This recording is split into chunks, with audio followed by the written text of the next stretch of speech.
Welcome to this video on the rise and fall of MySpace, a social networking site that was once the king of the internet, but has now become a distant memory for many people. The rise. MySpace was launched in 2003 by Tom Anderson and Chris DeWolf. At the time, there were already a few social networking sites out there, but MySpace was the first to really catch on with a mainstream audience. One of the things that set MySpace apart was its customizable profiles.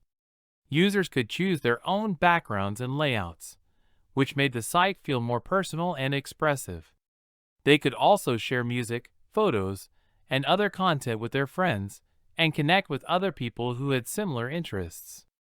As more and more people joined MySpace, the site grew in popularity and influence. By 2006, it had overtaken Google as the most visited website in the United States. It was estimated that around 70% of all internet users had a MySpace profile, and the site was valued at over $500 million. The fall.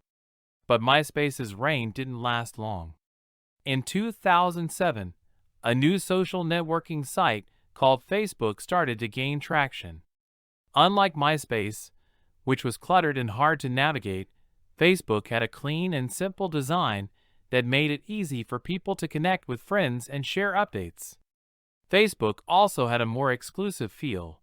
You had to be invited by a friend to join, which made it feel more exclusive and elite. This appealed to a lot of people, and Facebook's user base started to grow quickly. As more and more people switched to Facebook, MySpace's user base began to decline. The company tried to compete by adding new features and redesigning the site, but it couldn't keep up with Facebook's rapid growth. By 2011, MySpace had fallen to third place in the social networking rankings, behind Facebook and Twitter. The company was sold to a group of investors for a fraction of its peak value, and it has struggled to regain its former glory. So what can we learn from the rise and fall of MySpace? It's a cautionary tale about the fickle nature of the tech industry. Even the most popular and successful companies can fall behind if they don't stay innovative and adapt to changing user needs. But MySpace's legacy lives on in some ways. It was one of the first social networking sites to really catch on with a mainstream audience, and it paved the way for the likes of Facebook, Twitter, and Instagram. Without MySpace, the social media landscape might look very different today.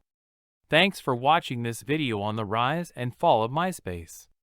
I hope you enjoyed it and learned something new.